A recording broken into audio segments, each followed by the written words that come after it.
So we are starting a very important topic, PDE solvers.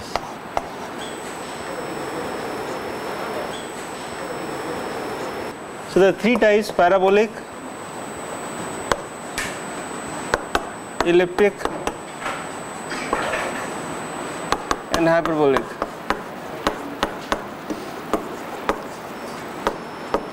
So this PDE classification is critical. So parabolic, I'll give only examples. I will not do the math part of this. So d by dt, this partial t is Laplacian psi. Diffusion equation is parabolic. Okay, so these are linear equations. We can also make it non-linear, which I will do it later.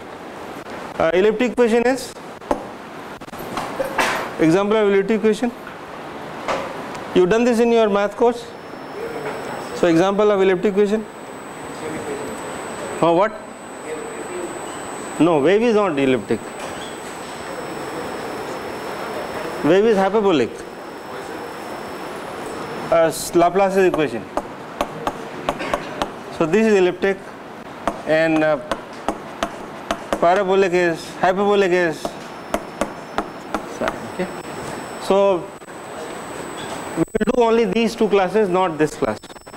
I will do one. Well, I will basically make a slight excursion into it, but I will do these two, not this. Okay, it's more complicated. Okay, so let's look at first this equation, how to solve it in 1D. So dt d psi is alpha d square psi dx. Okay, you know how to solve this? By what method? Separation of variable. Then what? So separation of variable will not really.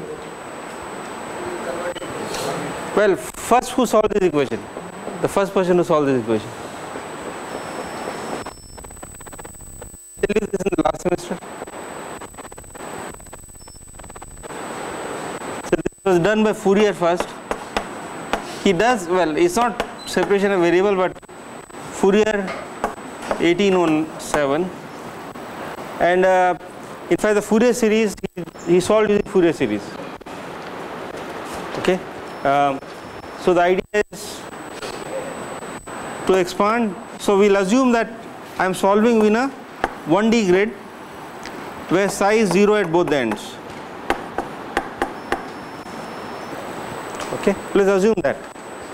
So it's very similar to particle in a box or infinite potential.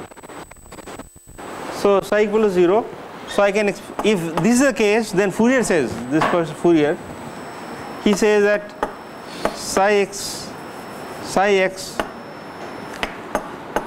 can be expanded in terms of sine functions, sine kn of x, kn. Okay, I can expand in terms of Fourier series. So this is what he told first. Now this is a very important theorem. You can, using this function, using this expansion, you can expand any function, in fact even discontinuous ones. Okay, so if you, well, I'm sure this function can also be written in terms of this. So there is a discontinuity at this point and this point. So Fourier didn't know the proof, but he postulated that this can be done, and that's the reason why he was struggling. I mean, nobody believed that time. Yeah? Why are you going with the discontinuity? There is a discontinuity, no, here at this point there is a jump in the function. There is a discontinuous function. The derivative does not exist. It has two values at this point. Okay, so but it's a very important expansion. Now using this, let's try to solve it, this equation. So what we do is we'll make, so this function of x and t. Now x part I will, so one more point, kn is n pi by L. L is the box size. Okay. So this one I'll make a function of time, this coefficient. Okay, so x dependence and t dependence are separated out. So in some sense it is like separation of variable, but this way I am going to give the full solution. Now let's plug it in here. So what do I get? Sum of, so time derivative will act only on this. So d by dt of k and t. So right hand side will be minus alpha. So if I take the double derivative, what will I get? Kn squared psi tilde kn.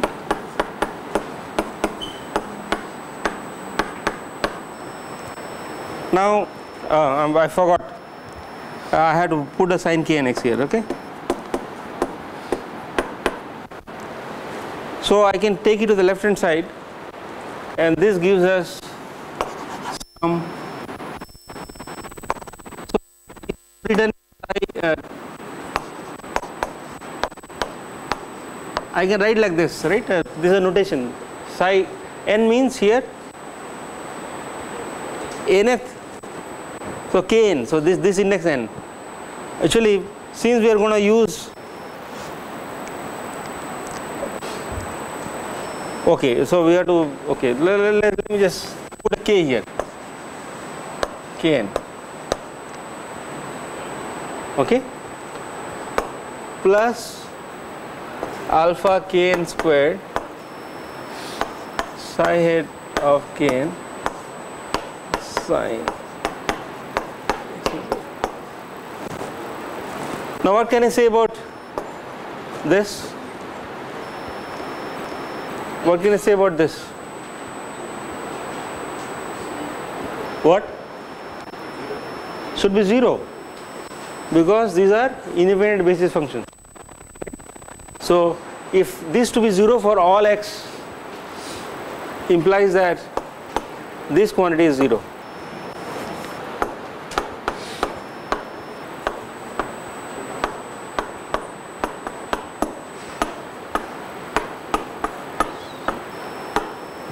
So hat is the Fourier transform. Okay, so I have converted my partial differential equation into ODEs. So they have become ordinary differential equation, and how many of them?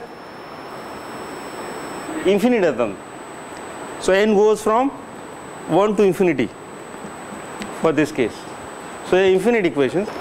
So but I have succeeded in converting to PDEs, PDEs to ODEs.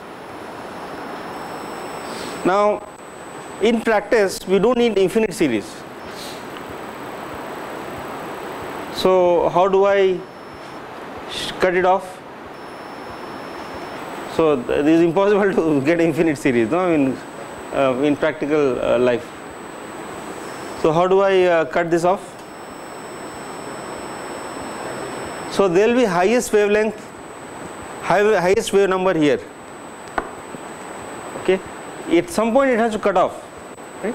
There are fluctuations, but the fluctuation with highest wave number is up to that point only I need to go. So there will be, if I look at this time series, I will have something like this, then like this, like this.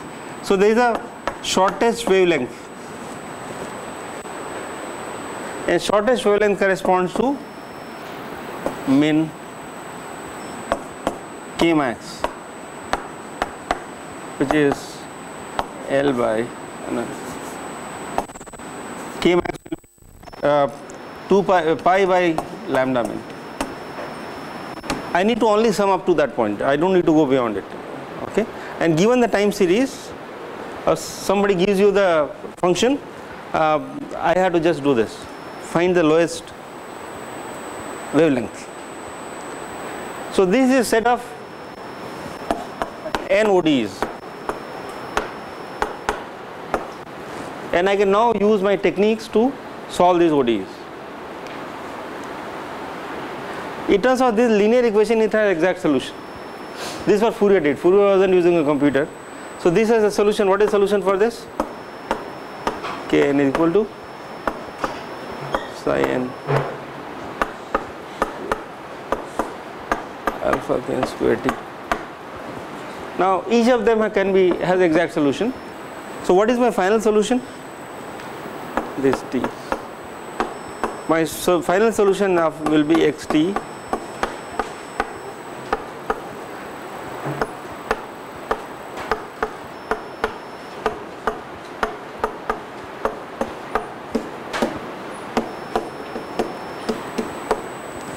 but I am not done yet because I need to find out what this is. So how do I compute this one? How will I compute this? This is t equal to 0. So this has to be computed from the initial condition. So I will give you the initial condition psi x equal to 0, psi x at t equal to 0. From this you compute, do the Fourier transform, and that will give you. Okay, so this solved. This is how Fourier solved it, and it has exact solution. But I want to do it numerically. Okay, this looks very simple equation, but let's do it numerically and figure out what are the issues for this problem, and it will help you also to solve other more complicated problems. Okay, so which method? So let's do the blindly simple method, which is Euler. So first let's do Euler method. Euler's explicit.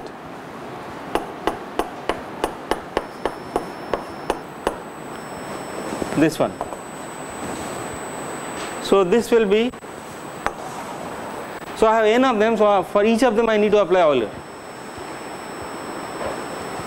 So psi tilde, I am going to put k. So that is why I was afraid of this. N will conflict with my time stepping n. So there is a the symbol, so I am just going to say this is k. For kn I am just specifying by k is a wave number. So n plus 1 equal to psi hat of k n.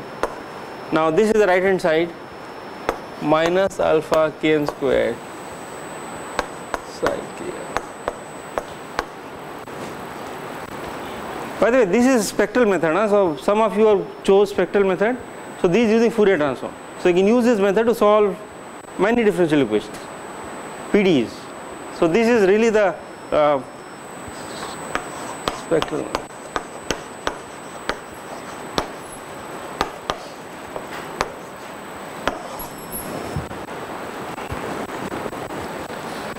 Spectral means I am breaking into different spectrum, that prism spectrum, that's what we do. So I have broken into different spectrum. So these are equations for different wave numbers or different colors of light, if you like. Okay, so we are solving this. So this will be 1 minus, no sorry I forgot, delta t, no? So it is a function of time. Now, so you have two things. One is I have discretized in time and I discretized in wave number. So I need to, so I start from t equal to 0, I go to t final, but let's assume that I have done uniform discretization in time. So this is delta t. So this must be delta t here, correct? Euler explicit scheme. Yes. So this is going to be minus k n square delta t psi hat of k n. Okay. Now, yeah, this one. So given the initial condition, so this is my solution, but I need to compute this, right? Now this is my temperature in Fourier space at t equal to 0, and how do I compute it? How do I find it? So given the initial condition I can find that, right? So this is a initial value problem and solving this given the initial value. So initial value I have to give you what is psi x at t equal to 0. Okay, So once I know this, I can do the Fourier transform to get this at t equal to 0. You can do it wrong. Should I write it or? So you have to do the inverse transform, and that will give you psi k, psi of this integral psi x sine something like this. Okay, there will be some factors 2 or something. So that's the inversion.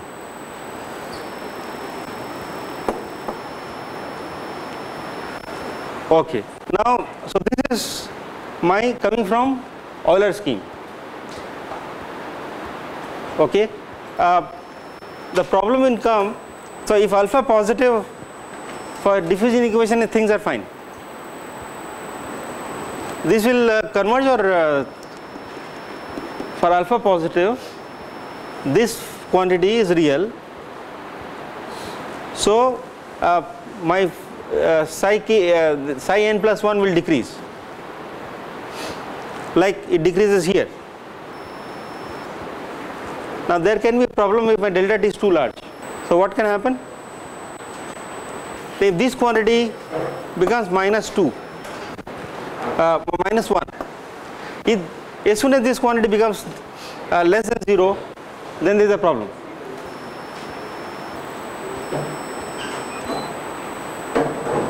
So I want this function to be positive if this is positive, but as soon as this becomes less than 0, then there is an oscillation, and the real solution does not have oscillation. This is monotonically decreasing, so this creates oscillations. And when does the oscillation starts? Alpha k n squared delta t greater than 0. So for my well behaved nature, so this is stability. For stability, so that means I do not want this oscillation. This is very similar to oscillations we were getting for unstable solution. It is supposed to monotonically go down to 0, but it is oscillating now. So for stability, I require that this condition should not happen. So I require that alpha k squared delta t must be less than 1. So delta t must be less than 1 by alpha. Okay, this is critical. So when you do your project, you have to keep this in mind. Now what is Kn? So Kn is, I said, so look, for every Kn I have a delta t. So what is the worst delta t? The lowest delta t. So right, so every equation has a delta t correspondingly. So lowest delta t will be 1 by alpha k max squared. So what is k max? So that will be 1 by pi by pi squared lambda min.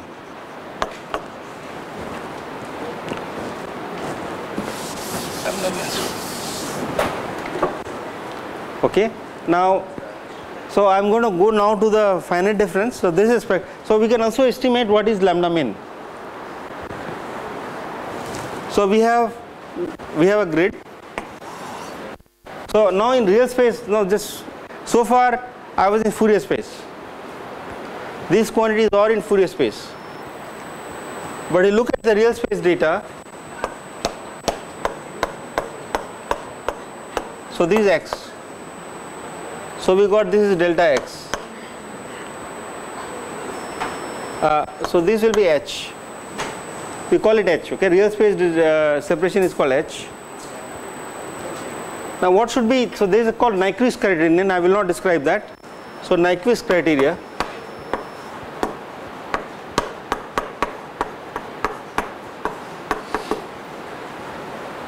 So lambda, according to that, lambda should be. So here the wavelength.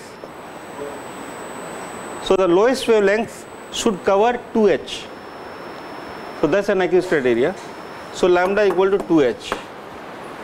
Okay. So you are okay. So the criteria tells you physically that given the time series, if I want to resolve it using Fourier transforms, or I want to resolve it, not necessarily Fourier transform, even by finite difference scheme, so the lowest wavelength should contain 2 points, 2h. So suppose there is a signal coming from the radio station, I want to filter it, I want to analyze the time series. So what should be my spacing of delta x? So my delta x must be, so that is delta x, x must be lambda by 2, lambda mean by 2. Okay. So this gives you a relationship between delta mean and h. So my delta t, if I use this, I get, so lambda mean will be 4 squared alpha plus 1.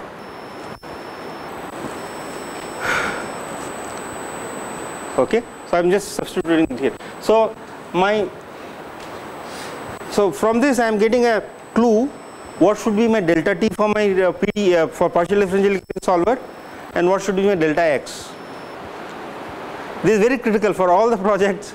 You have to be very clear what should be my delta x and what should be my delta t.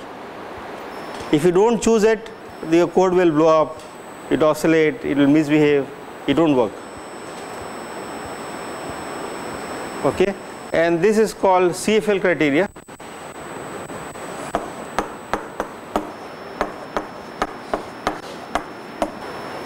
Okay, so I know what should be my delta x and what should be my delta t. Now this is how we solve a diffusion equation in spectral method.